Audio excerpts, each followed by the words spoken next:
Приветствую! Вы слушаете Антона Кузнецова и смотрите канал Ведоврата ТВ. И сегодня мы продолжаем наш видеовыпуск из цикла, который мы назвали так: Книга Брихат Самхита как источник знаний ведической астрологии Джотиш. И в этом цикле у нас есть тема Бхавы как систематизация реальности жизни человека, или Бхавы, так называемые астрологические дома, как структура и всецелостность описания опыта жизни человека. И в этом завершающем занятии по Бхавам у нас будет 4 пункта, 4 темы. Первое, мы уже рассмотрели ее, напомню, это 4 цели жизни или 4 направления устремления жизни, так называемая Пуруша Артха, как она показана в Бхавах. Второй пункт или вторая тема – это как Бхавы показывают предназначение жизни человека. Предназначение как миссию, главную цель, задачу, высший долг, смысл существования и жизни.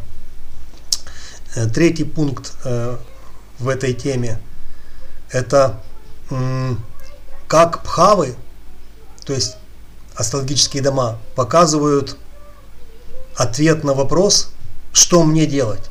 Что мне делать в жизни, чем мне заниматься. Кратко говоря, вот на консультации спрашивают, что мне делать, и нам нужно это увидеть в Бхавах. И не в одной, а в нескольких. И четвертое завершение этой темы, это будет пункт о том, что каждая Бхава имеет 5 уровней проявления, 5 уровней значений, 5 слоев получения опыта, можно сказать, 5 сред, где происходят события, ситуации из жизни, где человек получает плоды, результаты своих мыслей, действий, поступков, решений, где он получает опыт. Почему 5 сред? Да, потому что у нас 5 органов восприятия, потому что есть 5 первоэлементов, есть 5 стихий и так далее. Итак, есть отдельно философское понятие Пуруша Артха или цели жизни человека. Цели как устремления, смыслы, направления. И они есть в Бхавах. Есть главные, основные, их называют кардинальные Бхавы. Это 1, 4, 7 и 10. Им соответствуют 4 цели, направления, устремления жизни, которые есть в философском понятии Пуруша Артха. Первый уровень, первая цель направления – это получать желаемое. Это цель желаемое и его получение. Это кама на санскрите. Это и удовольствие, и удовлетворение. Это показано 7-й Бхавой и 2 Бхавами, которые ей помогают. Напротив 7-й находятся 3 и 11. Как помогает 3 Бхава? С помощью помощников, инструментов, практичности, утилитарности я получаю желаемое. С помощью рук, манипуляций, инструментов, орудий, оружий, младших братьев, помощников. А 7-я Бхава – это умение договариваться, это предприимчивость, прагматичность, это умение договориться, или умение получить это свыше, от старших братьев, от старших помощников, от спонсоров, благотворителей, благодетелей, спонсоров. Те, кто могут исполнять мои желания. Таким образом, кама – это первый шаг, первый этап жизни, первая цель как направление жизни. Это 7-я Бхава кама. И ей помогают 3 и 7. Получается такой треугольник, кона или трикона. 3 единства. Следующая цель – это получение ценного, получение ценностей, артха. Получение стоящего, достижения, да? Иногда материальные, иногда нематериальные. Материальные достижения – это материя, материалы, богатство, ресурсы. Нематериальные достижения – это власть, должность, слава, известность, популярность, знаменитость. Все это артха. То есть это бхавы ценностей, это цель или направление артха, пуруша артхи, то, что ценно человеку. И 10-й бхаве, как сам статус человека, его положение в обществе, благодаря его деятельности, роду занятий. Вот. Этому помогает 2-я и 6-я. 2-я – это ценности абстрактные, тонкие, как видение, как идеалы, как впечатления, иногда самскары, иногда просто впечатления, как то, что воспринимается. Ценности восприятия. Вот. А 6-я бхава – это природные ценности, да, такие как стойкость, упорность, настойчивость, умение продолевать, да, там, дисциплина, умение побеждать врагов, бороться с препятствиями, с вредными привычками. То есть это стойкость как вот крепость. Иногда это гибкость, иногда это твердость. Это как вот спина или хребет балакания 6-й раши.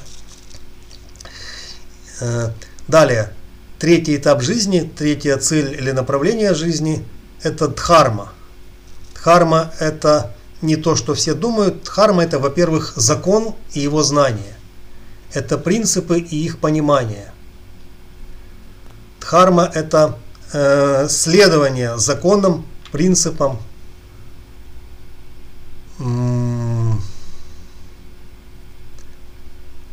и это установление этих ценностей, как утверждение этих ценностей, заявление об этих ценностях, в контексте знания законов и принципов.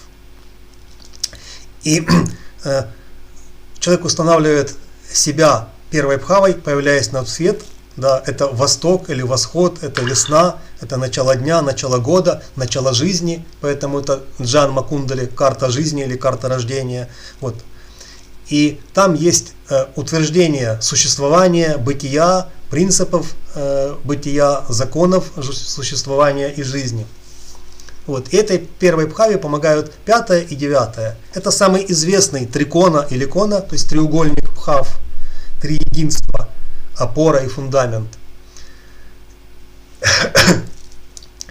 И в первой бхаве я устанавливаю себя, свою сутность, существо, самость в высшем смысле, на уровне высшей реальности, то есть осознание, понимание, кто я, да, кто я есть.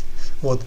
5-я бхава это я себя устанавливаю в природном смысле, кто я как творец, созидатель, создатель, творческий человек, чем я вдохновлен и как я вдохновляю других, последователей, учеников, детей и так далее. Вот. И 9-я бхава – это как я себя устанавливаю во внешнем мире, какое я себе нашел место во внешнем мире. То есть, какое мое социальное внешнее установление, кто я во внешнем мире, каково мое имя, то есть как слава, бренд, какие внешние идеалы, не ценности, значения я несу, чем я ценен внешнему окружению. Поэтому 1-я, 5-я и 9-я – это дхарма трикона, дхарма бхавы, которые устанавливают человека в высшем смысле, в естественном смысле и в социально-общественном смысле. И последний, завершающий этап жизни человека, ему соответствует завершающая цель кама, артха, дхарма, мокша. Самый яркий представитель мокша бхав – это 4-я бхава. 4-я бхава – это север или надир.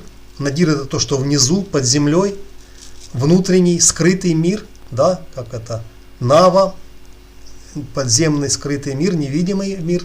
И надир, похоже слово надра или недра, Что такое надра, недра? Это то, что скрыто под землей, это то, что скрыто и нужно иногда раскрыть, как скрытые ресурсы, скрытые силы. Вот. И это завершение года, да, как зима, это завершение суток, это ночь, это возвращение домой, к себе, это подготовка к новому циклу. Вот. И самое главное значение мокша или мукти — это не просветление, это не освобождение, это избавление. Да, мокша — это избавление, как мукти. Избавление от лишнего, избавление от привязанности, избавление от долгов, обязанностей, заданий. Иногда как выполненных, тогда это хорошая мокша, иногда как невыполненных. То есть просто я перестаю этим заниматься. Я от этого избавляюсь, отказываюсь. И таким образом, если мы соединим эти треугольники, то два треугольника образуют шестиугольник. Шестиугольник. У него 6 углов. Вот. Есть символы и знаки исторические. Вот. Иногда говорят, что это звезда Давида, но на самом деле это щит Давида или печать царя Соломона. Эти два треугольника это соединение двух фундаментальных схем и структур. Вот. Что такое одноугольник? Ну, это угол, это вообще не фигура. Что такое двухугольник? Двухугольников не бывает. Да, это либо отрезок, либо вектор, либо ось, либо прямая линия. Вот. А только с треугольника начинаются фигуры. И треугольник — это устойчивая, мощная, крепкая фигура. Потом следующий угольник — это четырехугольник. Это тоже надежно, стабильно, но это уже проявлено материально. То есть 3 — это целостность, гармония, единство в духовном смысле, триединство Бога, триединство реальностей, триединство много чего. И у нас есть отдельная тема о триединствах. Да, это Самхита, Риши, Девата и Чандас. Потом 4 — это баланс, баланс, равновесие, проявленность. Это 4 времени суток, 4 сезона поры года, да? Это там 4 варны, как сословие людей и много чего, но это уже проявленное. Непроявленный, духовный, абстрактный, высший, осознанный треугольник проявляется как вот дух в материю, род в природу, да, как Бог во Вселенную, в четырехугольник. Вот. И поэтому два треугольника — это соединение двух первоначал, двух высших первопринципов. Вот. И этот шестиугольник, он есть во многих сакральных, духовных, высших символах, знаках и изображениях. Если мы хотим называть этот шестиугольник правильно, на санскрите он называется шатакона. Вот трикона — трехугольник, шатакона — шестиугольник, шата — 6, кона — угол, шестиугольник. Вот. И два главных направления — это вверх и вниз.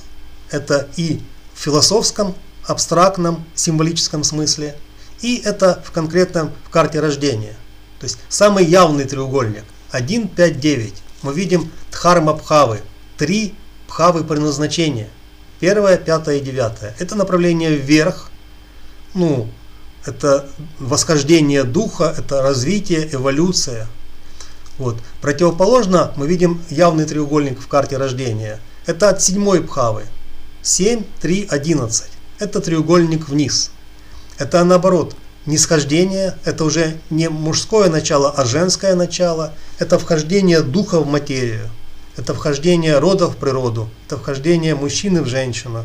Да, вхождение Шивы в Шакти, Пурушу в Пракрити. Это вхождение огня в воду, но это больше как бы ритуальное, обрядовое понимание. Это вхождение сути в форму, да? Это следствие из причины в последствия, в результаты. Вхождение, создание Богом природы, мироздания. И в Брихат Самхите, в частности в главе 20, во второй шлоке написано, что есть комбинации небесных тел, грах и их представителей планет. И есть очень мощная влияющая комбинация, которая называется Шрингатака йога. Шринга-атака — это значит то, что имеет 3 вершины, 3 угла, 3 луча, 3 направления. Вот. Если это звезда, то трехлучевая. А если это фигура, это треугольник. И когда бхавы находятся друг от друга под 180 градусов, они находятся относительно 1, 5, 9 друг от друга раши или бхаве, это может быть, получается, что в карте может быть 4 треугольника. 1, 5, 9. Сверху вниз, наоборот, зеркальное отражение — это 7, 11, 3. И 2 треугольника влево-вправо, то есть движение вправо, к 10-й бхаве, это к зениту, на юг, к вершине славы. Вот это правонаправленный треугольник. Треугольник направо — это 10, 2, 6 бхавы. Это артха трикона, артха бхавы. И движение налево, к себе, домой, вовнутрь, к родному и близкому, к спокойствию, к комфорту, отдыху, в ночь, да. Вот, это 4, 12, 8. И эти 2 треугольника, 2 триконы, они противоположны. Как правое противоположно левому. Чужое, 10-я бхава, да, это другие, как чужие, противоположно родным и близким. Активность, 10-я бхава, противоположна отдыху. 4-я бхава — комфорт, счастье, спокойствие, удовлетворение. Да. И другая противоположность есть. То есть первая бхава — это я сам, я как сущность, существо, самость. Противоположно другим, 7-я. Другие люди, партнеры, публика, соратники, одноклассники, коллеги, сожители, сослуживцы, сподвижники и так далее. Вот. И вот это вот как бы 2 треугольника, как 2 гармоничных направления, оно есть не только в джотише как схема 12 бхав, состоящая из 4 триконов, по 3 бхавы в каждом. Эта схема есть в ведических янтрах. Например, Шри-янтра или Шри-чакра – это известная тантрическая янтра. Она самая известная вообще, и она самая главная в тантризме или в тантрике. Она состоит из треугольников, и 2 треугольника образуют пары направления вверх и вниз. Подобная янтра есть в янтрах, которые посвящены Картикее или Субрамании. Это один из 2 сынов Шивы.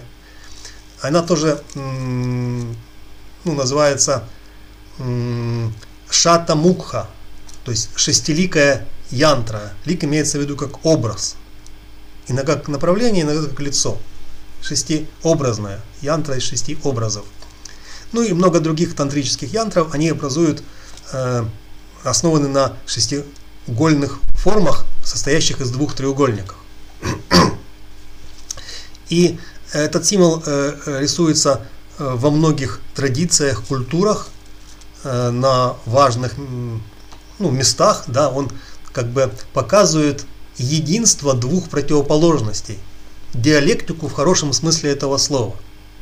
И единство как их соединение,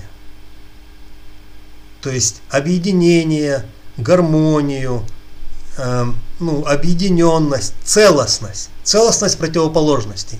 Как вот есть в даосизме есть такое, одна из распространенных утверждений, да, многообразие в единстве. Или из единства выводится многообразие. Из одного числа единица возникает вся математика. То есть вся математика основана на единице. Из единицы мы делаем 2, из 2 3, потом отрицательные числа, потом 1 делим на 2 единицы, выходит половина, 1/3, возникают дробные числа, потом есть не только рациональные, есть иррациональные числа, но любое число, не только дробное, а иррациональное, можно записать в виде единиц, только единиц. То есть, используя единицы и знаки арифметики, можно записать любое число. Поэтому вот это многообразие, возникающее из единства, точно так же грахи показывают. Из Сурьи его отражением создается Чандра, соединением Чандры и Сурьи возникает пространство 3, это Гуру и так далее.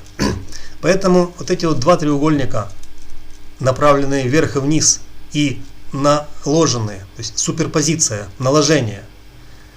Верхний символизирует Шиву, то есть сознание, Пурушу, то есть творческий, созидающий, творящий принцип. Иногда это символизируется огнем. Вот. И это мужское начало.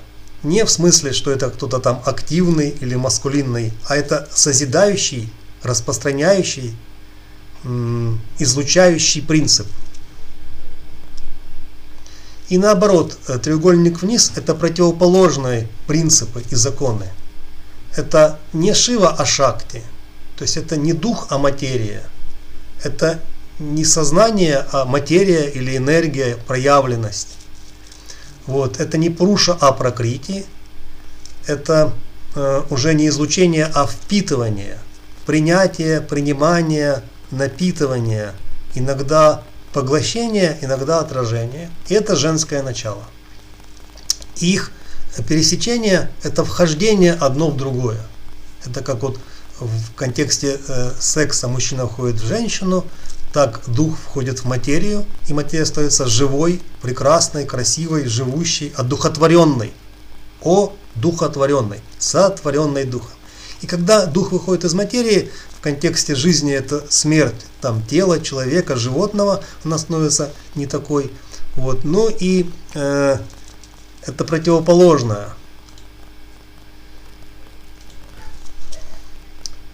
И в контексте космогонии, то есть описания принципов сотворения мира, вот это их соединение сришти на санскрите означает творение, сотворение, созидание. Не творчество, а именно творение, сотворение, созидание. И другие значения этого слова сришти, как соединение двух вот этих вот начал, мужского и женского, означает генезис, как порождение, генерацию, да? И эманацию, как вот появление, возникновение, явление. Так вот из ничего является что-то. Из пустоты появляется мироздание. Да? Из шуньяты или шуньи возникает Вселенная. Так Бог из ничего создал все. Вот. И они не разные, они противоположные. То есть мужское и женское начало, они не различаются, они противоположные, полярные. Вот. Поэтому многие считают, что это равновесие, баланс, уравновешенность. На самом деле это объединенность полярного. Равновесие это как весы. А тут имеется в виду соединение двух противоположных вещей, которые дополняют друг друга, объединяют. И это не уравновешивают, а объединяют в что-то целостное. И если мы хотим посмотреть, как это проявляется уже в аюрведе, в физиологии, там, в даосизме, то вот этот вот шатакона, шестиугольник, да, он символизирует не только два направления вверх и вниз. Вот в Шри Янтре или в Шри Чакре в его центре нарисована бинду, точка или маленький круг. Да, это либо большая точка, либо очень маленький круг.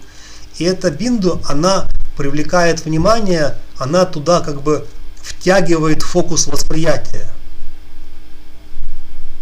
Фокусирует наше восприятие и мышление.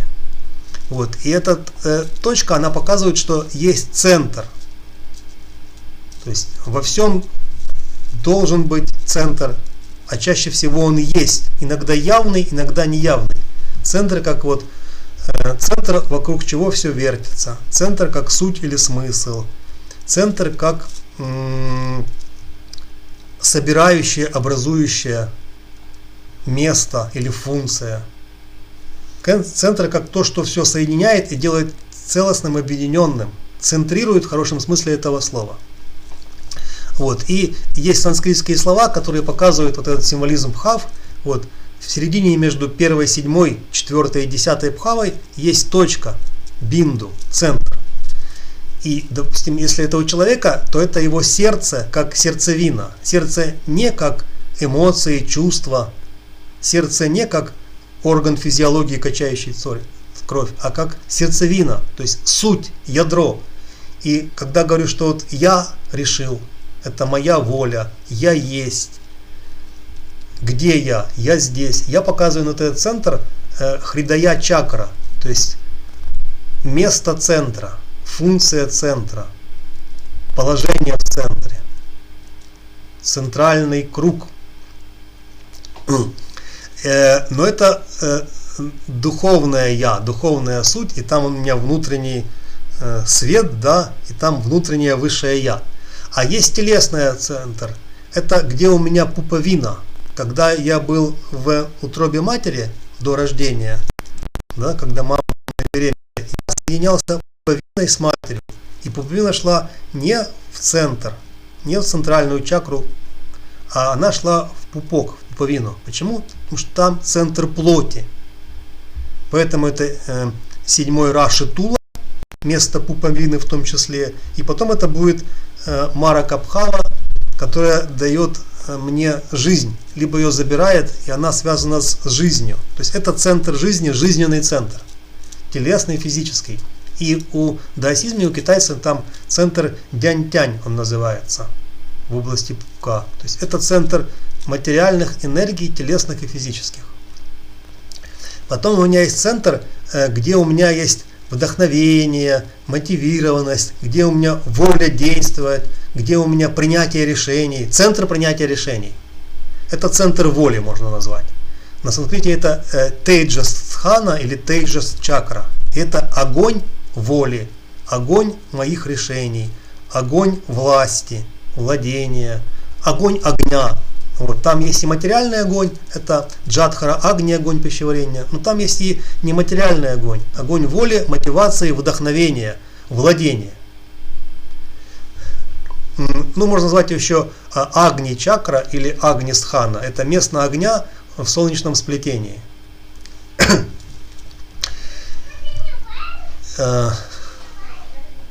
Ну, в какой-то мере это центр тела человека. Если мы смотрим от верхней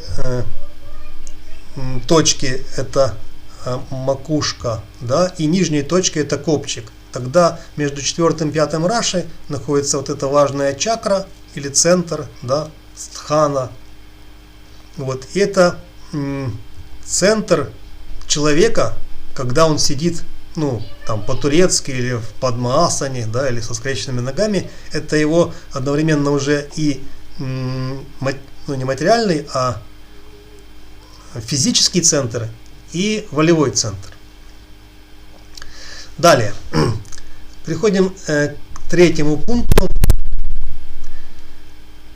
Как в бхавах искать ответы на вопросы о предназначении.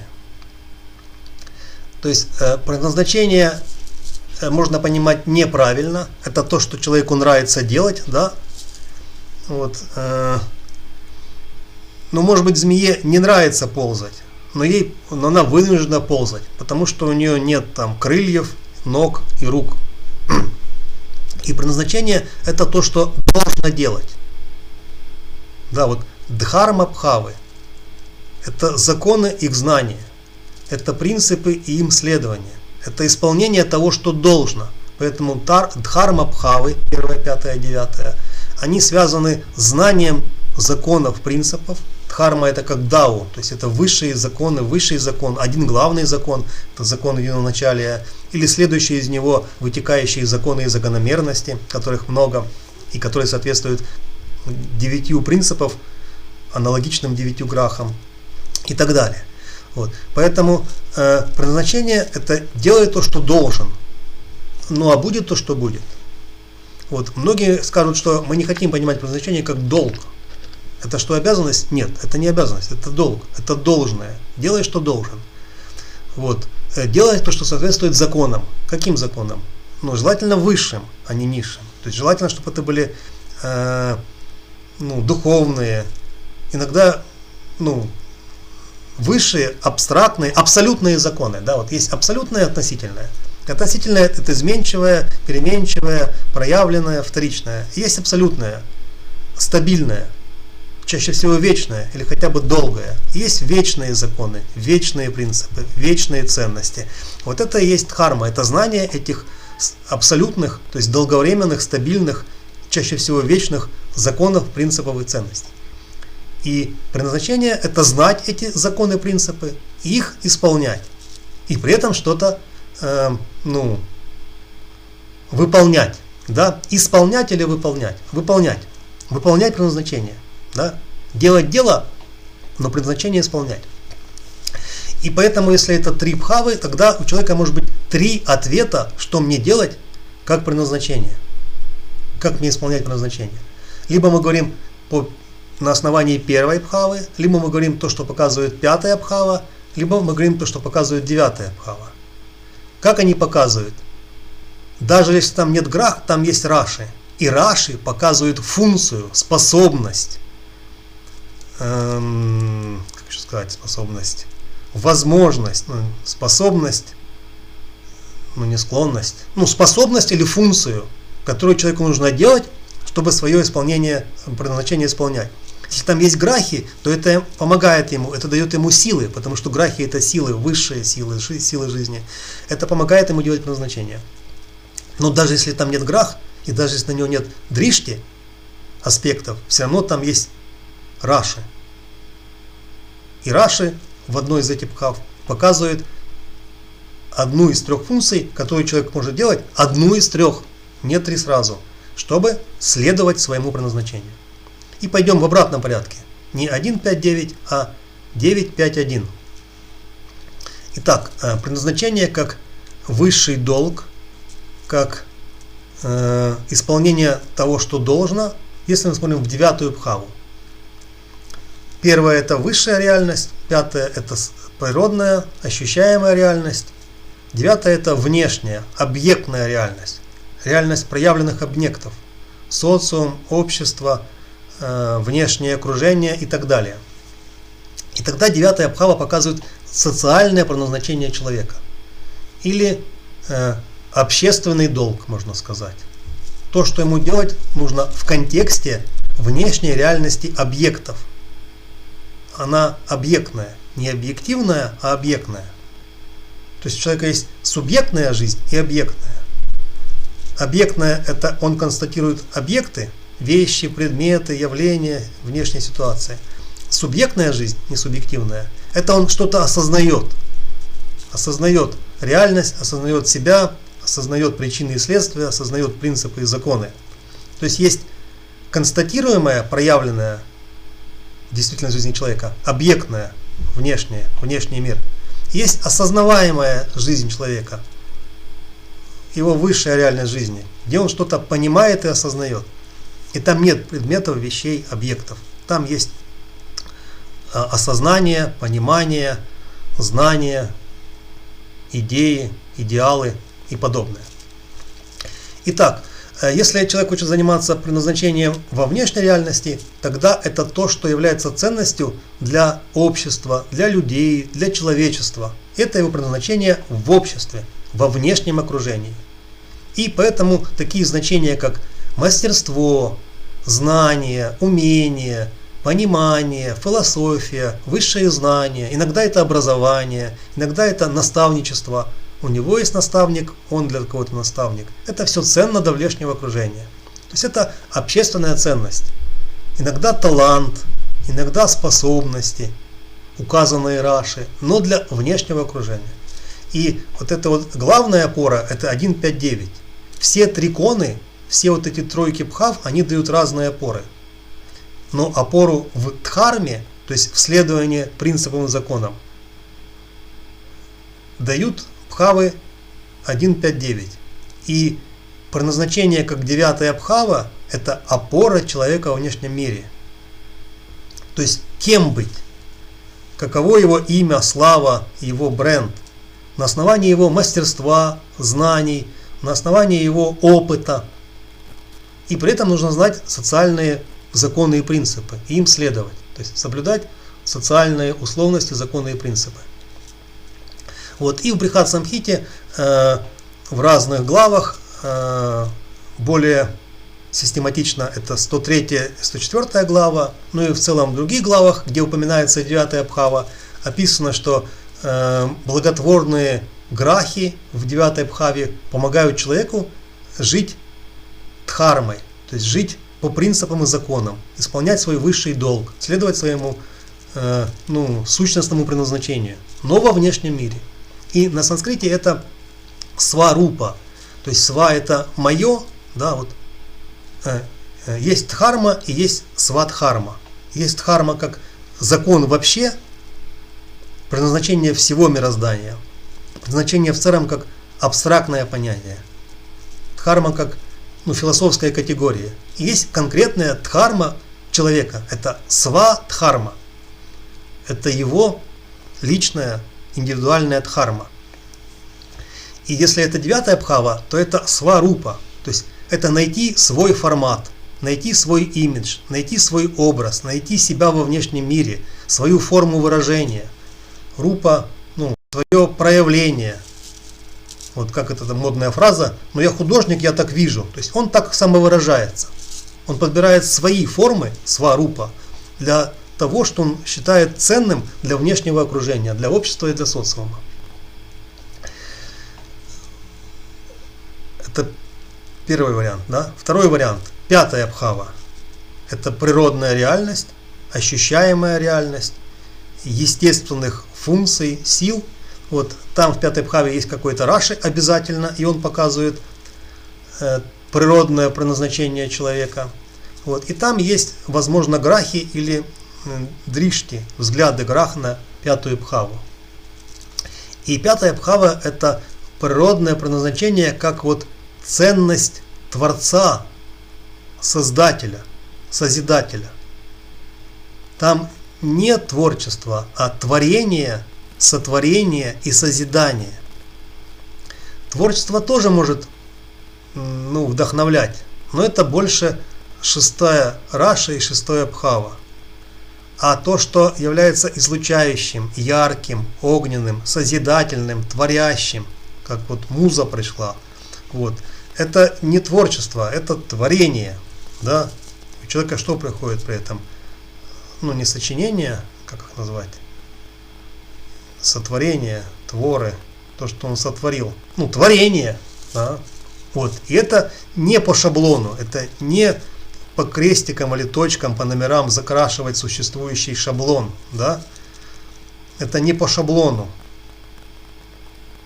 Вот есть вышивка, да, как называется, и я уже по точкам вышиваю. Это творчество, да, но это не творение, потому что эту схему вышивки мне кто-то уже дал готовую. Я ничего не сотворил, я просто как исполнитель следую схеме, шаблону, как это называется еще, стереотипу, штампу. Да, поэтому 5-я Абхава это то, что вдохновляет меня и то, чем я могу вдохновить других. Это природное предназначение, оно естественное, как естество. И там есть много ощущений. Иногда мотивирующих, огненных, иногда других, но вдохновляющих. Да, вот, идея, она должна вдохновлять. Да, и творчество, оно вдохновляет. Тогда оно творчество.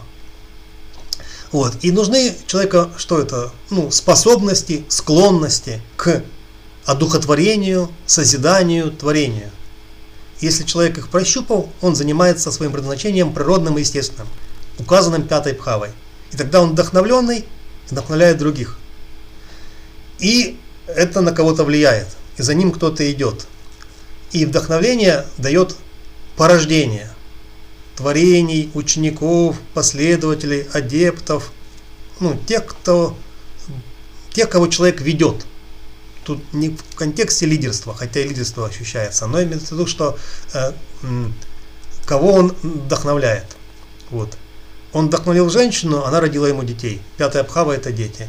Он принес людям какую-то природную ценность, у него теперь ученики, последователи, адепты. И так далее. И это свадхарма, указанная 9-й Абхавой, это сварупа, то есть своя форма выражения во внешнем мире. А свадхарма, моя дхарма, мое предназначение, указанное 5-й Абхавой, это пракрити. Пракрити не как мать природа, а пракрити как то, что прирожденное, врожденное, природное, естественное, человеческое, можно сказать. Да? То есть есть социальные отношения, социальные статусы, есть высшие духовные отношения и духовные статусы, есть человеческие отношения и человеческие статусы. То есть 5-я Абхава — это человеческое предназначение. Людское, человеческое, ощущаемое, проживаемое, жизненное, живое. И последнее предназначение, которое практически никто не выполняет, потому что мы живем в основном во внешней реальности, иногда во внутренней, и мы не живем во высшей реальности. Может быть, во время молитвы, медитации или какого-то духовной практики мы уходим во высшую реальность, где мы осознаем Бога, но чаще всего мы находимся либо внутри, либо вовне, либо в ощущениях, проживаниях, переживаниях, эмоциях, чувствах, отношениях. Отношениях в смысле, как мы к чему-то относимся, как мы о ком-то что-то думаем, да? И редко живем в реальности осознания, где мы что-то хотим осознать, понять. Вот. Но если человек живет во высшей реальности, он прежде всего осознает, понимает, а потом уже к чему-то имеет отношение, эмоции и что-то делает, тогда у него возможно пойти путем высшего предназначения. Его называют иногда духовным, имеется в виду не религиозное, а предназначение духа, то есть абстрактное, абсолютное предназначение. В этом контексте духовное. И тогда человек — это высшая ценность. Цена не его дипломы, популярность, известность, имя, бренд — это 9-я Абхава. Цены его не природные способности для предназначения — это 5-я Абхава, а цена его суть. Он как я, он как дух, он как сознание, он как атма, он может быть ценным. И тогда это взаимодействие, например, наставник и последователь, учитель и ученик, мастер и обучаемый ученик. То есть люди взаимодействуют между собой не как люди, а как сути, как сознание, как два духа, как две высших сущности. И там тогда важны такие уже сверхчеловеческие, в хорошем смысле этого слова, ценности, как значимость, достоинство, субъектность, как важность высшего я, ценность, стоимость же не скажем, да, ценность, ценность человека, да, то, что ценно. И это модные популярные фразы, да, познай себя и познаешь весь мир. Да, а кто такой я? Да? Я есть или меня нет?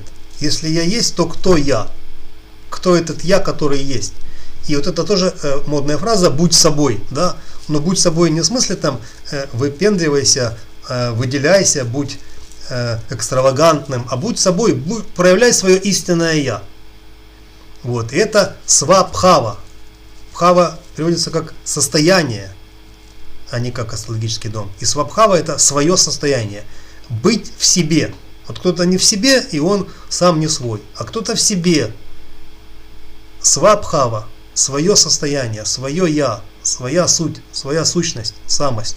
То есть свадхарма, индивидуальная дхарма, бывает 3 видов. Внешняя сварупа, свое имя, свой образ, свое выражение, свой бренд. Пракрити — своя природа, моя врожденная способности, склонности, таланты. И свабхава — следовать своему истинному состоянию. Я думаю, вы понимаете, или какой-то пример все-таки привести.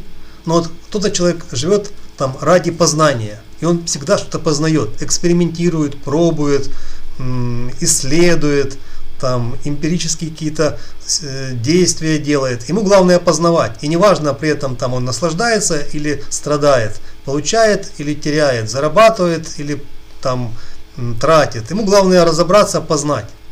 И он держится свое состояние познания. Кто-то живет ради удовольствия. Ему главное получить удовольствие любой ценой, в любом состоянии. Да? То есть там жажда ничто, а именно все. Да? То есть есть, что за человек держится. Свабхава, за свое внутреннее, сущностное, самое глубокое состояние. За свое я, как дух, в хорошем смысле этого слова. Вот так мы должны смотреть в 3 бхавы, дхарма бхавы, бхавы долга, законов, принципов, чтобы их соблюдать. И приходим к 3-й, предпоследней части, да, пункта под теме. Как ответить через знание бхав на вопрос, чаще всего на консультации, что мне делать? Да? Может быть, на курсе, на семинаре вас спрашивают, куда смотреть в карту рождения, когда человек спрашивает, что мне делать, чем мне заниматься, какой деятельностью. Вот. И мы никогда не должны отвечать на вопросы, что мне делать. Мы должны спросить, а что вы хотите в итоге получить? И предложить человеку 3 варианта.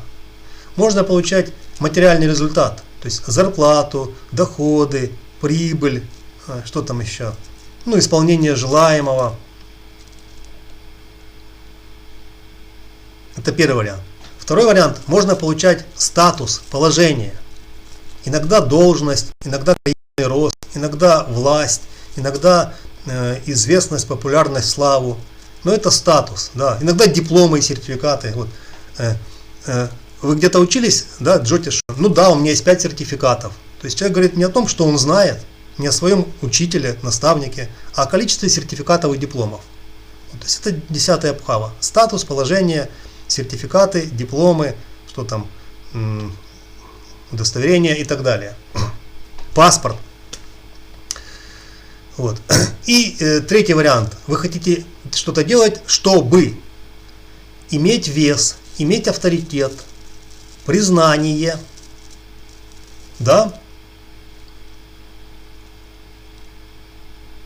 Вес, важность, вагомость, весомость, авторитетность. Вот. Понятно, что если я хочу что-то делать и получать желаемое, это кама дхава, это 11-я кама бхава. 11-я бхава, кама бхава, получение желаемого. Что мы хотим? Деньги, зарплаты, ресурсы, исполнение желаний, поехать в Париж, осуществление мечты, желаемое. Вот. Ценность, как статус и положение, это артха бхава, и поэтому ответ на этот вопрос во внешней реальности находится в 10-й бхаве. Вот. И получать закономерное признание, да, на основании принципов, на основании дхармы, на основании законов, правильных их исполнений, получать авторитет, то есть имя как бренд, не как популярность, известность. То есть это тот, у кого там столько-то просмотров, или это тот, который имеет такое имя. Это 2 признания, одно количественное, другое качественное. Вот. То есть если мы хотим иметь авторитет, это следовать нужно дхарме, то есть соблюдать законы и принципы. Если это во внешнем обществе, это социальные установки, социализация, общественные принципы, этика, мораль. Вот. Но тем не менее, при этом я получаю имя. Поэтому ответ на вопрос, что мне делать, уточняем мы у консультируемого или участника семинара, курса, вебинара. Вы хотите что делать, чтобы получить желаемое, тогда это кама, 11-я бхава, статус, положение, там же власть, должность, популярность, это артха, 10-я бхава, или вы хотите быть авторитетным, влиятельным, весомым, важным, значительным, признанным. Тогда это дхарма бхава, и это мы находим ответ в 9-й бхаве. И теперь давайте подробнее разберем. 11-я бхава из трикона, треугольника кама бхав. Она называется лабха. И лабха имеет 30 переводов. Я уже их зачитывал все. В основном это получение, обретение, приход, прибыль и в финансовом, и нефинансовом смысле, исполнение,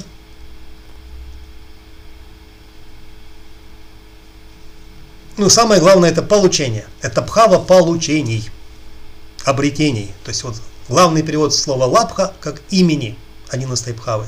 Это получение и обретение. И напоминаю, что и в книге самой авторитетной Библии Джотиша, Брихат Парашара Хурашастра, бхавы не называются по цифрам. И в других авторитетных классических великих книгах и раши называются именами, а не цифрами. И грахи тем более называются именами, а не цифрами. И бхавы называются именами. Лабха бхава. Ну, мы говорим 11 бхава. То есть это получение и обретение. Что человек хочет получать? Желаемое или желательное. Поэтому это кама. Чтобы что сделать? Либо удовлетворить свои пожелания, мечты, удовлетвориться, и иногда это чтобы быть удовлетворенным. Либо удовольствие, либо удовлетворение. Это два разных состояния, но это кама. Оба желательны. То есть удовольствие, наслаждение, задоволение и удовлетворение, satisfaction, вдоволение, это желаемое, но это разное. Но это не одно и то же. Это не тождественно, не идентично. Вот, поэтому человек говорит, да, я хочу получать желаемое, тогда мы говорим, ваш вопрос звучит правильно не так, как вы задали, а он звучит правильно так. Что мне делать, чтобы иметь легкие получения, много денег, большие доходы и прибыли? Что мне делать, чтобы много получать? Во всем диапазоне, не только зарплаты. Получать желаемое. Вот. И где этот поток? 11-ю бхаву создали кумбхараши, голени. Это поток сверху вниз. То есть есть такое народное выражение, да, современное, жаргонное. На какой поток мне стать, чтобы много получать? Где этот поток? Как попасть в нужное время, в нужное место, чтобы стать на потоках и понемногу оттуда брать? Вот. Ключ, что делать, он указан раши и грахами в 11-й бхаве. И почему они сработают? Потому что они связаны с функцией 11-го раши, кумбха. Это предприимчивость. Это умение договариваться. Прагматичность. Это умение видеть желаемое и преодолевать для этого препятствия. Находить решения. Договариваться. Вот это вот еще модная фраза, да, делать предложения, от которых трудно отказаться. Иногда я предлагаю сделку, иногда взятку, иногда себя, иногда предлагаю что-то дополнительное, да, предлагаю что-то нарушить и чем-то компенсирую, чем-то заплачу. То есть умение договариваться. Изобретательность, да. Поэтому 11-й раши создал не только шани, а и раху. То есть это стремление к желаемому. Деловитость есть такое понятие, инициативность. Но самое главное это умение договариваться. Да, вот как агенты умеют договариваться, да, продавцы недвижимости умеют что-то продавать, продавцы, рекламщики, маркетологи, они умеют договориться, они умеют уговорить, чтобы человек купил. Вот. Как это делать? Указано 11-й бхавой. И книга Брихат Самхита это подтверждает тем, что когда она описывает результаты 11-й бхавы и в гачаре, в транзите, и во время бракосочетания виваха кундали, вот, то есть грахи в 11-й бхаве дают человеку приток, поток, дают ему должность, пост, на который он что-то получает. Не как статус, а должность или пост, где он что-то получает. Поток прихода, дохода, обретения. Иногда приобретение, иногда зарабатывание. И поэтому это богатство как накопление вот этого потока. Но это еще процветание. Пункт Б. Да? Человек говорит, что то, что мы описали как 10-я абхава, то есть высокое положение, значительный статус, может быть должность, ранг, чин когда-то это был. Сейчас это может быть популярность, модность, раскрученность, известность, слава вот в этом как бы количественном упрощенном смысле. Вот. Тогда нам нужно делать действие, то есть карму. То есть 10-я абхава это карма абхава, хотя одновременно это артха абхава, но там нужно что-то делать, нужно заниматься деятельностью. Иногда много упорно работать. Карма это деятельность, работа, действие, да? Активность. Иногда прилагать усилия, но в любом случае это деятельность, поэтому это там профессия, специальность, род занятий или бизнес, но они должны быть направлены на рост статуса, как вот подъем в карьере. Это вот карьера, латинское слово и английское, у нас есть славянское слово поприще. Поприще это место, где все попирают друг друга локтями и лезут вперед. И нужно, расталкивая локтями, лезть вперед. В должности, в компании, в карьере, в популярности, в продвижении, в рекламе, в маркетинге, лезть вперед. Как лезть вперед, указано тем, что находится в 9-й абхаве, используя функцию, указанной Раши там, и грахи, которые там есть, и если они там есть. И при этом важна популярность, известность, раскрученность. При этом важна карьеризм, то есть амбициозность. И при этом важен имидж, то есть образ. Образ не как вот, икона или лик, а образ как имидж, то есть формат. Образ как форма, формат. Узнаваемый образ. И тогда человек будет делать то, что он хотел, как найти ответ на свой вопрос, чем мне заниматься, но при этом он будет расти в карьере, в должности, в процентном охвате рынка, в популярности, известности и так далее.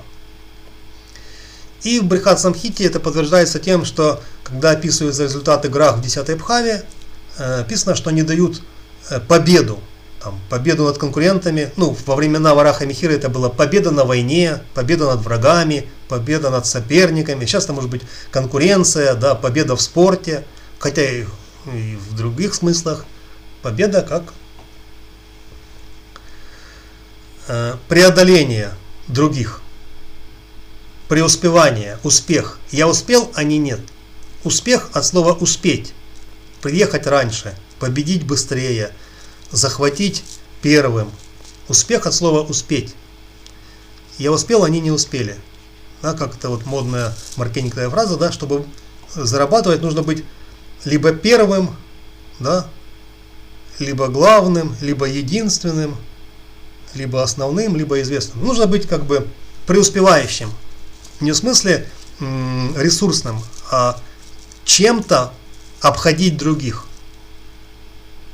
Либо этот товар выпустить раньше других, либо его сделать самым удобным, либо сделать его единственным на рынке, это монополия. Но нужно преуспеть, и тогда это будет успех. Я успел, они не успели. Кто не успел, тот опоздал. Вот. И кроме того написано, что грахи в 10-й абхаве дают статус, положение, свершение, исполнение, реализацию. Да, это реализация как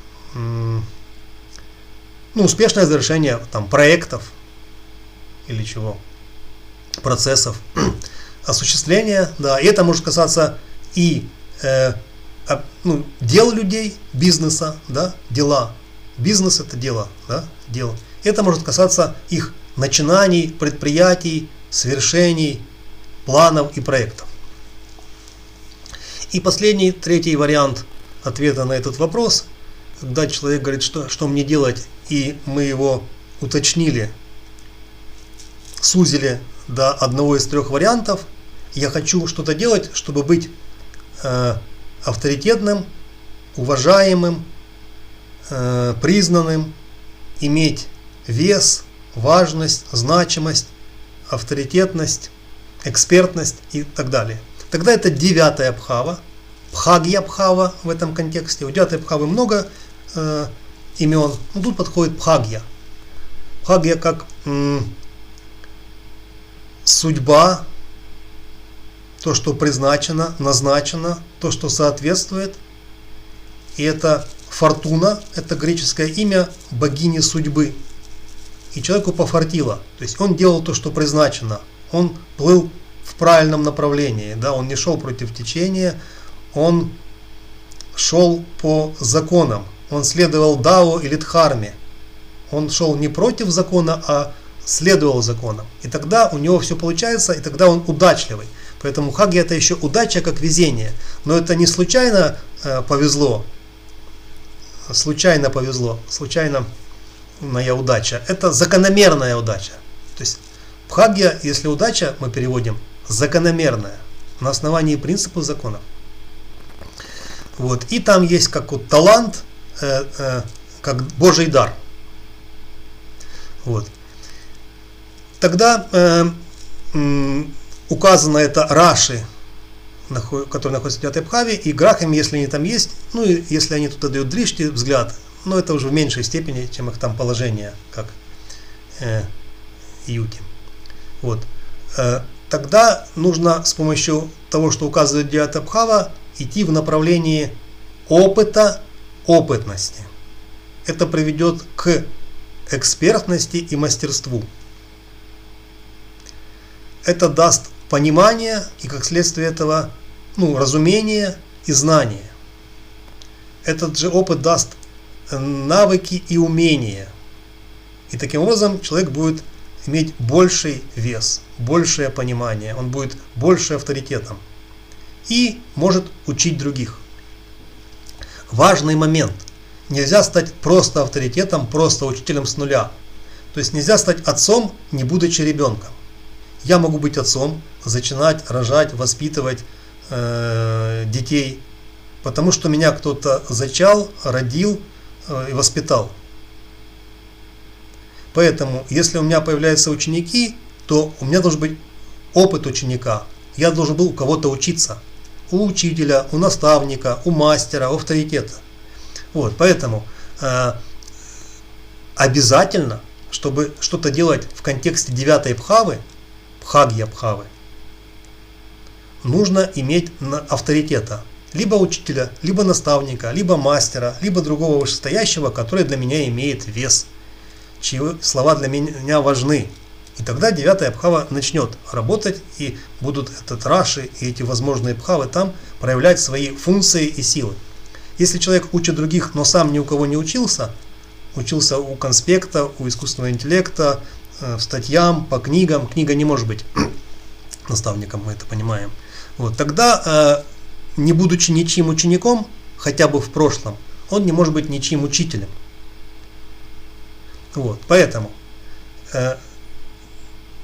говорим человеку важное условие. Если вам нужна именно вот ответ на этот вопрос, что мне делать, в контексте социальной и общественной ценности, как авторитетности, уважаемости, экспертности, мастерства, тогда вам нужно иметь авторитета, учителя, наставника. И, во-вторых, вам нужно набираться опыта, который дают вам знания, умения, навыки, понимание. Иногда может быть образование и диплом, но это вторично. Важны знания, а не дипломы и сертификаты. Если есть знания, то без диплома прожить можно. Если знаний нет, то никакой сертификат или удостоверение знания не заменят. Да, вам шашечки или ехать.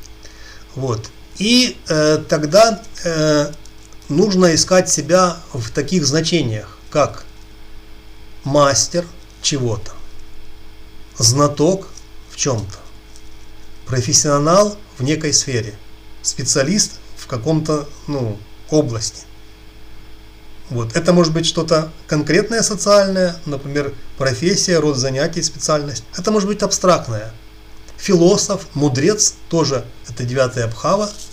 Вот. Там духовный наставник, духовный учитель. Вот. Но это абстрактные знания. Это знание принципов, знание законов, высших принципов, высших законов и их применение в нашей реальности. То есть как законы применять в нашей жизни. И завершаем эту тему четвертым пунктом, четвертой частью или подтемой. Как вот это все, что я говорил, систематичность бхав в контексте 4 целей жизни, Пурушартха, 3 предназначения человека в контексте бхав, социальное 9, природное 5, высшее 1. И ответ на вопрос по бхавам, что мне делать, в 3 вариантах, в 3 смыслах, значениях. Вот это вот все нам нужно смотреть в каждой бхаве, но на 5 уровнях, на 5 слоях, в контексте 5 сред получения опыта. 5 уровней событий, ситуаций, результатов, плодов. Мы это уже разбирали дважды, но сейчас мы это разберем 3-й раз. И больше к этому не возвращаемся, переходим к другим темам книги Брихат-самхита, таким как знамения, приметы, предзнаменования, предвестия, знаки высших сил, да, знаки природы и так далее. Бхавы уже завершаем более подробно на видеокурсах нашей школы. Итак, у нас есть 5 органов восприятия, и от этой 5 никуда не деться. Эти 5 органов восприятия, они соответствуют 5 состояниям, то есть 5 махабхутам, стихиям, первоэлементам, и 5 стихиям, то есть средам, проявлениям, 5 состояниям материи, как говорят физики, 5 агрегатным состояниям вещества. Есть только 5 органов восприятия. Слух, осязание, зрение, вкус и обоняние. И до 4, если сокращается, то это уже патология или травма. И 6-го нет органа восприятия. Есть 5 первоэлементов. 5 махабхут, великих духов, 5 состояний. Состояние эфира, это состояние сознания. Состояние воздуха, это состояние мышления. Состояние огня, это состояние личности, или личностных взаимодействий, действий, отношений, действий, да. Состояние воды, это состояние телесности, телесного опыта, плотных ощущений. И состояние земли, это состояние объектности, не объективности, а объектности, конкретики, информации, интеллекта, логики, констатаций. Поскольку есть эти 5 состояний, они соответствуют 5 средам, где мы этот опыт получаем. Это 5 стихий, татвы. 5 татв – это не 5 махабхут. 5 стихий – это не 5 первоэлементов. Хотя они, имеют каждое соответствие. Орган слуха, акаша, нам важен в пространстве, то есть в эфире. Это среда эфира, среда звуков, среда осознаний, знаний, среда акаши, среда понимания. Осязание важно как махабхут воздуха в среде воздуха, чтобы чувствовать то, что меня касается, то, что ко мне прикасается, чувствовать потоки движения, потоки воздуха, ветер, чтобы быть взаимосвязанным, структурным, взаимодействующим, да, это все шани, и это стихия, среда, не махабхут, воздуха, ваю. Зрение, как состояние махабхут, первый элемент, это личностное взаимодействие и вытекающее к этому отношение к чему-то, взаимоотношения, взаимодействие и действие, действующее я. Понятно, что это мангала, это важно в среде огня, в стихии огня. Агни, татва – это среда взаимодействий, выживания, борьбы, взаимоотношений, взаимодействий, личностных отношений, да, там и амбиции, и выживание, и борьба, и наоборот, другие отношения, любовь и ненависть. Но это диапазон отношений, огненная среда. Состояние Махабхут перэлемент воды, это состояние телесного опыта, важно в телесной среде. Это там, где есть плотное ощущение, там, где мы что-то чувствуем, ощущаем, имеем ощущения, чаще всего телесные, но и другие. Вот, и там важно водное взаимодействие, сглаженное, гладкое, текущее, уже не огненное, а водное, вкусное, комфортное, стильное, приятное, чувственное, чувствующее. Это вода. Это понятно, что это шукра и как первый элемент, и как стихия, и как Махабхут, и как татва. И будха, состояние конкретики, объектности, не объективности, а объектности.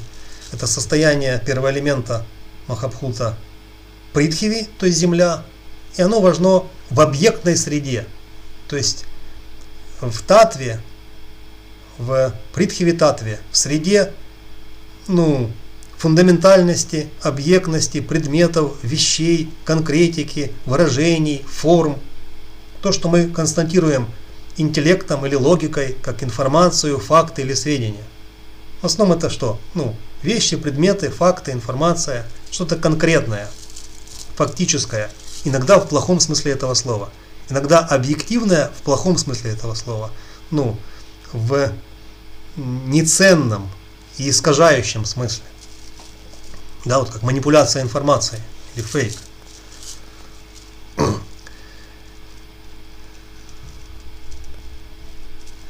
Примеры не будем разбирать, иначе это сильно затянется. Как это мы должны применять? Только в одном применении рассмотрим, чтобы не сильно затягивать наше видео. Вот, если мы говорим не о предназначении человека и не о его целях жизни, пурушартха, не направлениях, устремлениях, этапах жизни, а говорим только на одном сегодняшней теме, ответ на вопрос, чем мне заниматься. Тогда этот ответ мы можем рассмотреть на 5 уровнях и сделать его более подробным, точным, понятным, детальным, проясняющим, разъясняющим человеку. И мы шли 11, 10, 9, теперь пойдем в противоположном, в другом направлении. 9, 10, 11. То есть, напоминаю,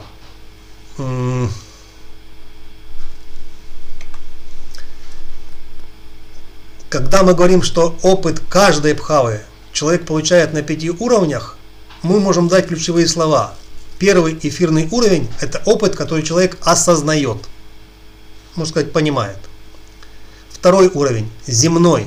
Опыт каждой бхавы – это тот опыт, о котором у него есть мышление, тот, который он обдумывает, о котором у него есть впечатление, тот опыт, который у него есть в мышлении. Третий уровень каждой бхавы – это агни уровень бхавы, это опыт его взаимодействия, опыт его личности, то есть тот опыт, через который он взаимодействует с другими огненными существами. В основном с людьми, но бывает и с другими существами. То есть то, как он взаимодействует, это то, какое у него мнение о ком-то или о чем-то. Какое у него отношение к кому-то или к чему-то. Отношение не с кем-то, а отношение к кому-то. Вот это вот слово, русское отношение, оно имеет много значений, и 2 из них путают. Помните, это распространенный анекдот? А как вы относитесь к этим? И ответ армянского радио, а мы к ним не относимся. То есть, как вы относитесь к негодяям, а мы к ним не относимся. То есть, тут игра слов. Мы не негодяи, то есть, нас нельзя отнести к классу, категории, группы негодяев. Вторая игра слов, то есть, у нас к ним нет никакого отношения, у нас к ним нет никакого мнения. Мы ничего о них не думаем, не то, что не думаем, мы к ним никак не относимся. То есть, у нас нет оценки, мы их не оцениваем. Да, вот, мы их не оцениваем. У нас нет мнения в отношении них. no comments. Вот, поэтому вот это вот очень сложное слово отношения, оно означает и взаимоотношения, как взаимодействие, и мнение, ставлення, взгляд на что-то. Да, и вот этот взгляд, понимаете, да, вот огонь, это же зрение. Как я на это смотрю, какой у меня взгляд. И поэтому там мировоззрение, какие мои взгляды. Да, как я смотрю на это. То есть, как я к этому отношусь, как я это критикую или не критикую, одобряю, осуждаю, какое у меня к этому отношение, какое у меня мнение. То есть, это все идет через взгляд, через огонь, через огонь, через взаимодействие, как вот в этом фильме, такая личная неприязнь. Вот, это мое к этому отношение. Хотя я с этим не взаимодействую, я просто об этом, имею об этом мнение. Opinion, мнение. Вот. И теперь 4-й уровень джала, водный уровень каждой абхавы, это ощущения во всем диапазоне. Чаще всего телесные. Комфорт, дискомфорт, приятно, неприятно, вкусно, невкусно. Но это плотные физические телесные ощущения. Не всегда телесные, но водные. Да, как вот душевный комфорт.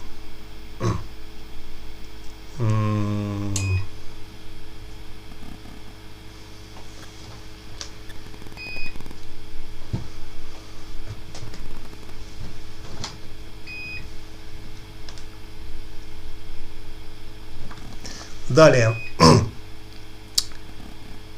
И 5-й уровень.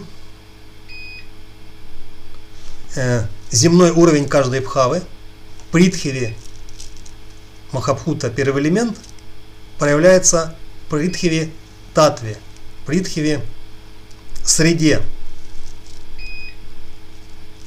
стихии. Вот. Это тот опыт каждой абхавы, который человек констатирует объектно, иногда объективно, иногда информационно, интеллектуально, фактаж, да, в хорошем смысле этого слова.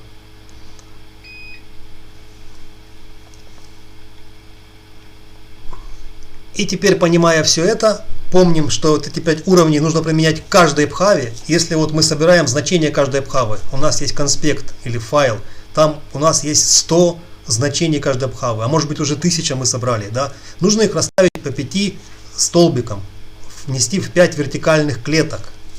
Осознаваемые значения абхавы, значения абхавы, про которые мы думаем как опыт, значения абхавы как взаимодействие, отношения, мнение, личностный опыт, опыт хавы как ощущение и опыт хавы как объектная конкретика, конкретность, объектность, фактичность, как вот, конкретно, да, информационность, логичность. Вот. И теперь в завершении рассмотрим 9, 10 и 11 бхавы как 3 варианта ответа на вопрос, что мне делать. Что мне делать, чтобы получать вес, важность, авторитетность, значимость, то есть быть мастером, экспертом, авторитетом, учителем, может быть мудрецом, философом. На уровне эфира, то есть акаша уровень, это значит заниматься смыслами, сутями, сущностью. Допустим, если это знание, нужно знать там суть этого знания. Если это учение, нужно понимать смысл этого учения. Если это религия или духовная практика, нужно понимать содержание, то есть самое главное, главный принцип.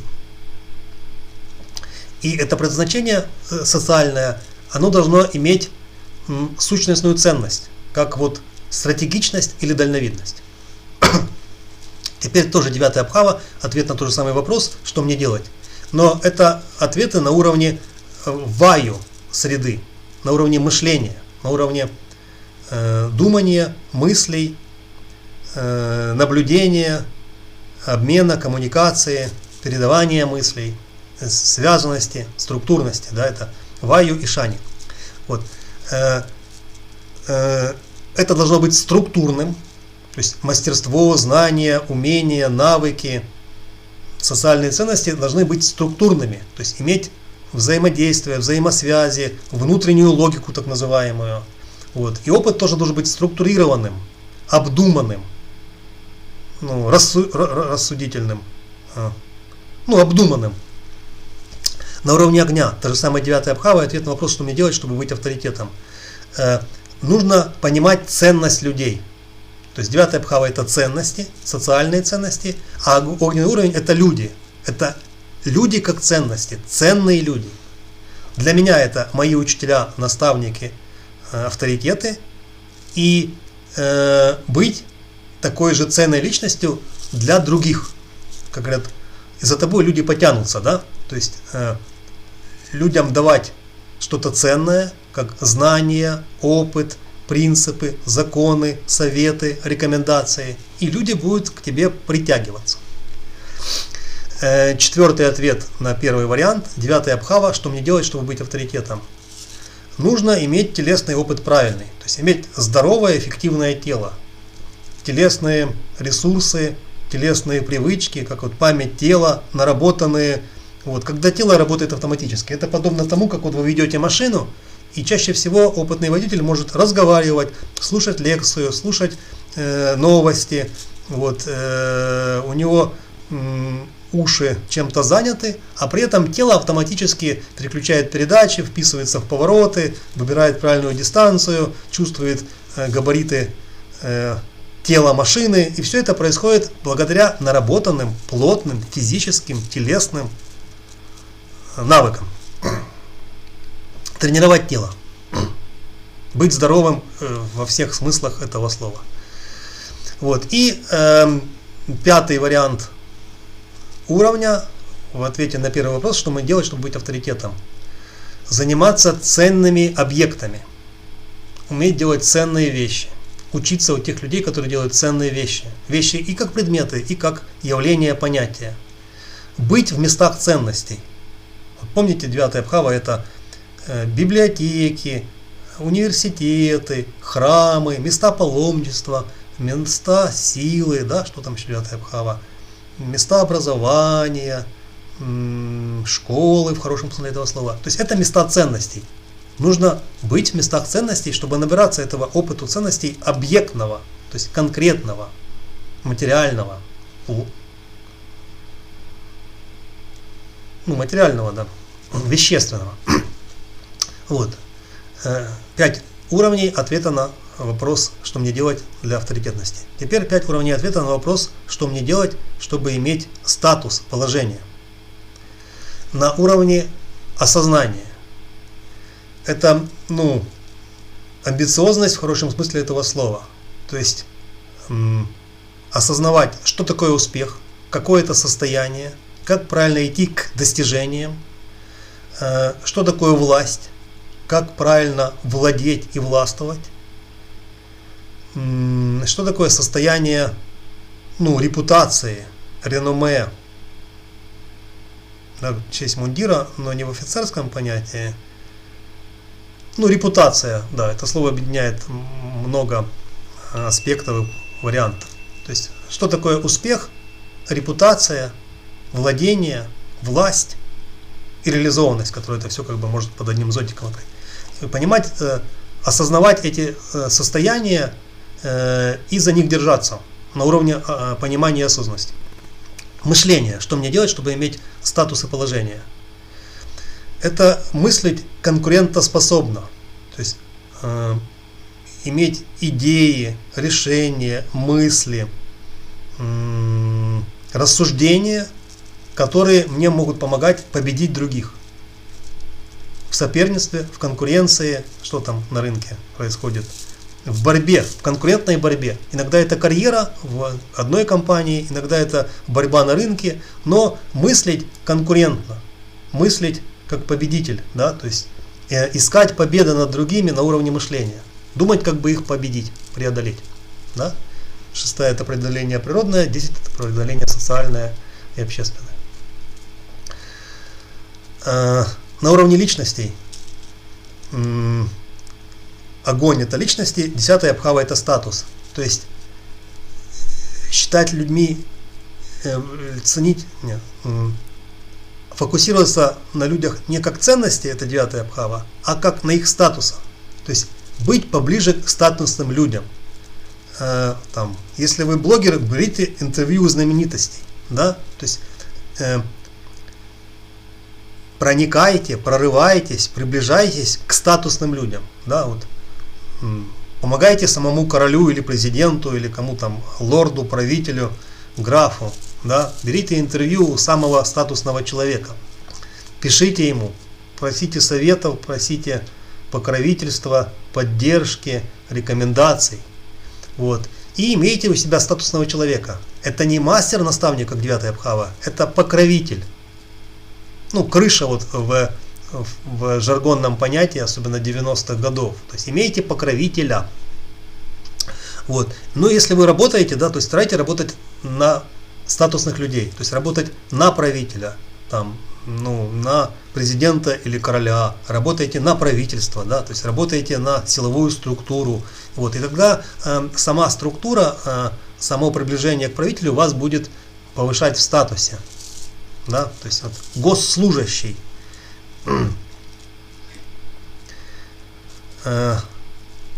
Как бы то ни было, он имеет более высокий статус, чем учитель или врач, и зарабатывает больше. Да? Хотя пользы непонятно, как оценить его пользу. Ну, идею вы поняли. Теперь 4-й уровень второго варианта. Телесные результаты или телесные значения 10-й абхавы в контексте ответа на вопрос, что мне делать, чтобы иметь положение. Это внешность, стиль, имиджевость, форматность, модность. Да, то есть, если это красота, то стандартная красота. Если это имидж, стильный имидж. Если это формат ваших текстов, статей, высказываний, видео, товаров, что там, продукции, оно должно быть стильным, оно должно быть с хорошим образом, имиджем, соответствовать внешним форматам, моде и так далее. И ваша внешность, ваша одежда, что там у вас есть, аксессуары, часы, должно соответствовать формату. И что объектных, то есть земного среды, должны быть атрибуты, обозначения, подтверждения вашего статуса. Вот тут уже сертификаты, справки, удостоверения и так далее. Вот, то есть нужны оформленные подтверждения значения вашего статуса. То есть вы там выиграли первое место, не забудьте взять диплом и его куда-то распространить. Да. Вас похвалили, попросите справку о благодарности. Вот, там, вас показали по телевидению, про вас была передача на радио, распространяйте, распиарьте это, вот, повесьте на стену все свои сертификаты, дипломы, удостоверения и постоянно на это опирайтесь.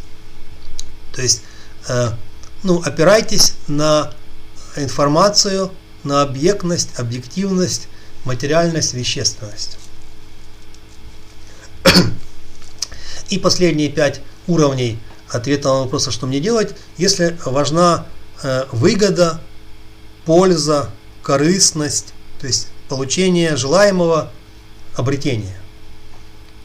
На уровне верхнем, первом, эфирном, это среда осознаний. Нужно правильно мечтать. То есть 2 неправильных ответа. Дурень думкою богатеє, то есть человек живет в мечтах, и это ошибка. Другой неправильный вариант. Мечты сбываются, нужно просто захотеть, или что там, все возможно.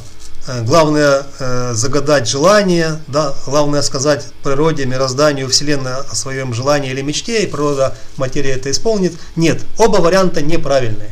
И желания Вселенная, природа исполняет не все, а Бог или Творец еще меньше наших желаний исполняет. Но при этом, как же тогда правильно? Нужно мечтать адекватно. То есть мечты должны быть планами, намерениями, устремлениями, осознанием желаемого, последствий, и это в какой-то мере предприимчивость. То есть я точно знаю, чего я хочу, я знаю, что это стоящее, достойное и правильное, не я достойна этого, а то, что я хочу, это достойно и правильно. И я знаю, как свою мечту осуществить. У меня есть предприимчивость. Ну да, предприимчивость. Я знаю, как это осуществить. На уровне мышления.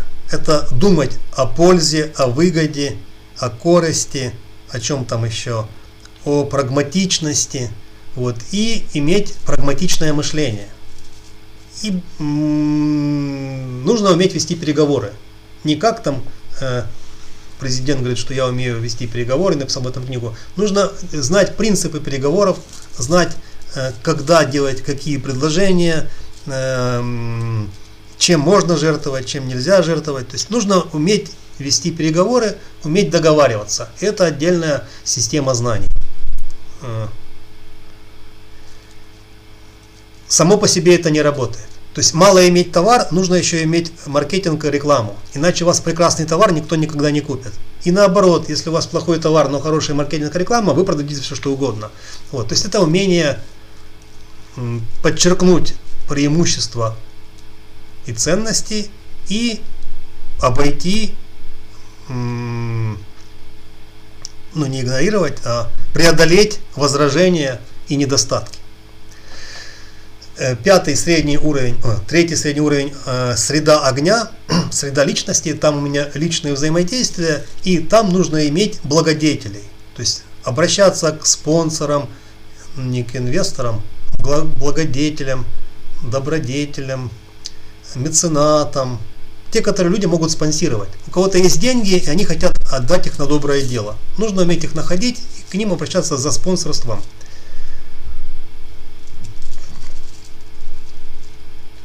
Иногда это может быть родственники. Помним, да, что 11 абхава это старшие братья. Это может быть друзья, но старшие друзья, у которых есть ресурсы, они могут мне дать.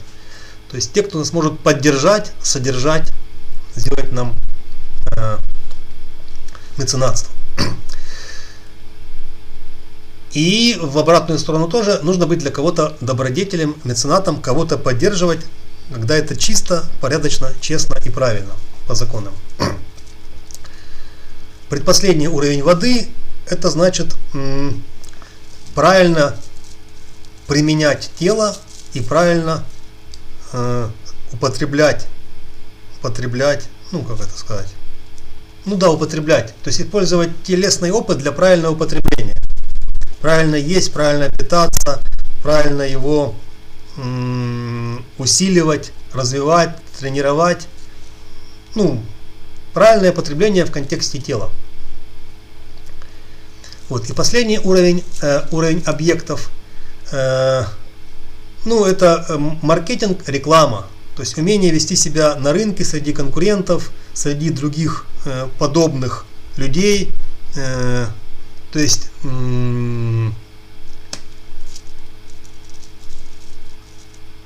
умение получать желаемое на уровне конкретики объектности. То есть вот те же самые умения делать выгодные предложения, но в контексте там цифр, информационных доказательств, фактажа, распространять о себе выгодные сведения. Вот реклама это самый яркий пример этого, но это не единственный пример. То есть нужно создать себе хорошее информационное поле, чтобы обо мне была хорошая информация. И реклама это значит, когда кто-то выходит и про тебя хорошо кричит. Реклам или реклейм. Вот это громко заявлять о ком-то в хорошем смысле, но иногда в плохом. И давайте завершать эту большую тему, состоящую из 4 частей, пунктов или подтем, подведением итогов и выводов. Те силы, которые у человека есть, которыми он влияет и которые влияют на него, описываются грахами, поскольку грахи это не планеты, это силы. высшие силы, силы сознания, силы жизни, грахи, девы, боги, божества, высшие силы. Это то, что влияет на человека свыше, как силы.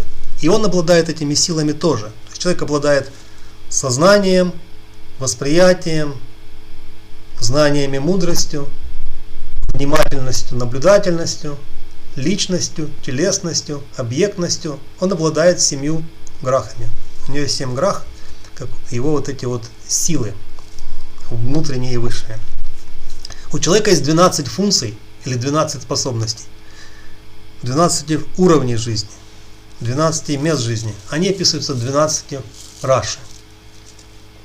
Мы их исследовали в отдельном серии видео. И есть 12 направлений жизни. 4 главных, основных, кардинальных, 1, 7, 4, 10. И еще 8 промежуточных. 12 направлений жизни.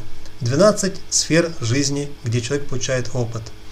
12 областей жизни, где у человека происходят ситуации, события, результаты, взаимодействия, опыт. И зная грахи, раши и бхавы, можем находить ответы на вопросы, которые человек задает на консультации, на обучении или в других ситуациях. Иногда, когда он не задает, мы можем уже знать ответ, используя грахи, раши и бхавы.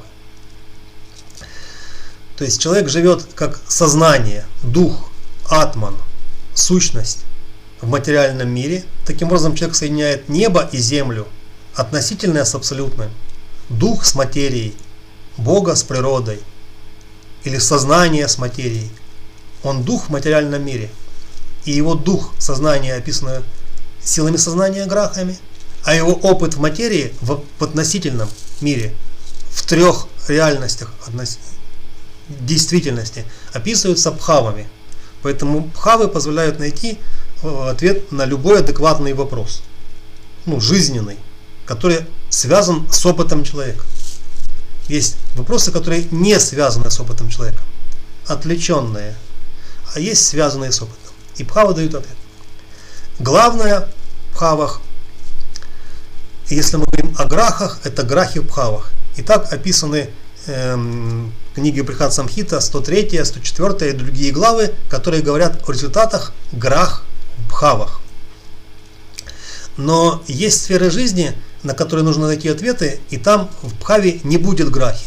Тогда раши, как функция, как способность, как уровень взаимодействия, как место жизни, лучше способность и функция жизни, описывают опыт этой бхавы. И каждая бхава имеет поддерживающие и подтверждающие 2 бхавы, как треугольник, как 3 луча, как 3-точечная опора, как 3 столпа, как 3 единства понимания бхавы. То есть 1-ю поддерживают 5-я и 9-я, 7-ю поддерживают 3-я и 11-я и так далее. И вот эти вот триконы соответствуют Пуруша Артхе, то есть направлениям, целям, этапам жизни. И бхаву нужно рассматривать целостно с ее триконом, с ее треугольником. И самое главное, человек, получая опыт, как результаты своей деятельности, результаты своих прошлых действий, то есть карм, как результаты решений и поступков, как ситуации и события, на одном из 5 уровней, либо осознавая опыт, либо думая об опыте, либо имея личное отношение, взаимодействие, мнение об опыте, либо получая это как ощущение, чаще всего телесное, но не всегда, либо имея об этом констатирование, логическую интерпретацию, понимая это интеллектом как информацию. И поэтому всегда нужно понимать, на каком уровне человек спрашивает в контексте бхавы, и на каких 5 уровнях мы отвечаем ему, описываем прошлое, предсказываем будущее или даем понимание, интерпретацию настоящего, текущего, происходящего с ним. На этом на сегодня все. Как всегда напоминаю просьбу от себя. Вы можете написать в комментарии к этому видео свое мнение, несогласие или подтверждение, свою интерпретацию или задать вопрос. И на некоторые вопросы я делаю видео-ответы, вы это знаете. Придаю просьбу своих помощников-организаторов, они просят вас поделиться этим видео с другими, но только с теми, кто его поймут и оценят. Написать комментарий к этому видео и поставить ему лайк, то есть нравится. И тогда у вас будет на сегодня хорошая карма, и вам будет сегодня хорошо. Благодарю вас за понимание. Вы слушали Антона Кузнецова и смотрели канал Видоврата ТВ.